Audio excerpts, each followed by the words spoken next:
আইনজীবী সাইফুল ইসলাম আলিফ হত্যার ঘটনায় বিক্ষোভে উত্তাল বন্দরনগরী চট্টগ্রাম। হত্যায় জড়িতদের বিচার দাবিতে কর্মবিরতি পালন করেছেন আইনজীবীরা।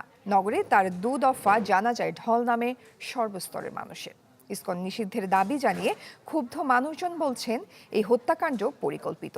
এই ঘটনায় এ পর্যন্ত আটক হয়েছে ২৭ জন। বুধবার সকাল ১১টার দিকে যখন সাইফুল ইসলাম আলিফের মরদেহ আনা হয়, তখন শোকাহত মানুষের জনস্রোত কানায় কানায় পূর্ণ চট্টগ্রামের বিশাল জমিয়াতুল ফালা ময়দান। জানাজায় অংশ নেন সরকারের উপদেষ্টা, সিটি মেয়র, বিভিন্ন রাজনৈতিক দল ও বৈষম্য বিরোধী ছাত্র আন্দোলনের শিক্ষার্থীরা। নামাজে ইমামতি করেন চট্টগ্রাম মহানগর জামাতের আমির শাহজাহান চৌধুরী। জানাজায় ছিল বিভিন্ন স্তরের মানুষ। আলিফের নৃশংস খুনের ঘটনায় ক্ষুব্ধ সবার চোখে ছিল শোকের অশ্রু, কণ্ঠে ছিল ক্ষোভের আগুন। তাদেরকে এই ৪৮ ঘন্টার মধ্যে গ্রেপ্তার করতে হবে, আর ইসকনের অস্ত্রধারী তাদের যে ক্যান্টনমেন্ট আছে ঘেরাও করে অস্ত্রগুলো উদ্ধার করতে হবে। এর আগে প্রথম দফায় জানাজা হয় চট্টগ্রাম আদালত চত্বরে, যেখানে আদালত বর্জন করে অংশ নেন সর্বস্তরের আইনজীবীরা।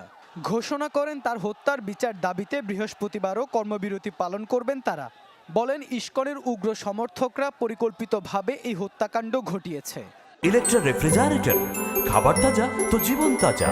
ইলেকট্রা, ফ্রিজের রাজা।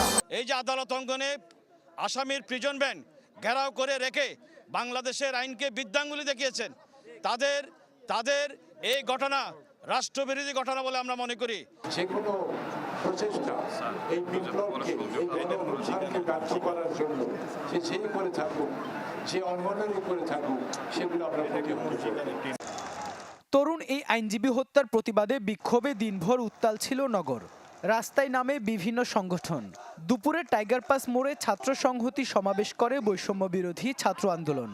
বক্তারা অভিযোগ করেন আওয়ামী লীগের এজেন্ডা বাস্তবায়নের জন্য ইসকনকে ব্যবহার করছে প্রতিবেশী দেশ। দিল্লি এখানে নানা রকম ফাঁদ তৈরি করছে। শেখ হাসিনা এবং দিল্লি আজকে একাকার হয়ে গেছে। ইসকনকে বাংলার মাটি থেকে চিরতরে নিষিদ্ধ করতে হবে। ইসকনকে জঙ্গি ও সন্ত্রাসী সংগঠন উল্লেখ করে অবিলম্বে নিষিদ্ধের দাবি জানান সমন্বয়করা। সাধারণ সনাতনীরা ইসকনের হীন উদ্দেশ্য সম্পর্কে সচেতন বলেও জানান তারা।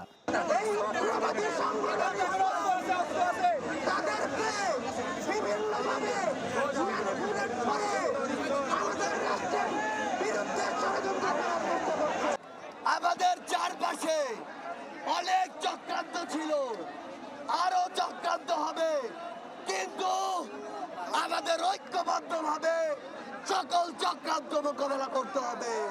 ধর্মের দোহাই দিয়ে ধর্মের নামে যারা উগ্রবাদী সংগঠন পরিচালনা করবে, সেসব উগ্রবাদী সংগঠনকে বাংলাদেশে এক হাত জায়গাও দেওয়া হবে না। মঙ্গলবার ইসকন নেতা চিন্ময় কৃষ্ণ দাসের জামিন নামঞ্জুর করাকে কেন্দ্র করে আদালত ও লালদিঘি এলাকায় তার অনুসারীদের সাথে আইনশৃঙ্খলা বাহিনীর সংঘর্ষ হয়। এতে কুপিয়ে ও পিটিয়ে নির্মমভাবে হত্যা করা হয় সহকারী পাবলিক প্রসিকিউটর সাইফুল ইসলাম আলিফকে। ইবেন মির, চ্যানেল 24, চট্টগ্রাম।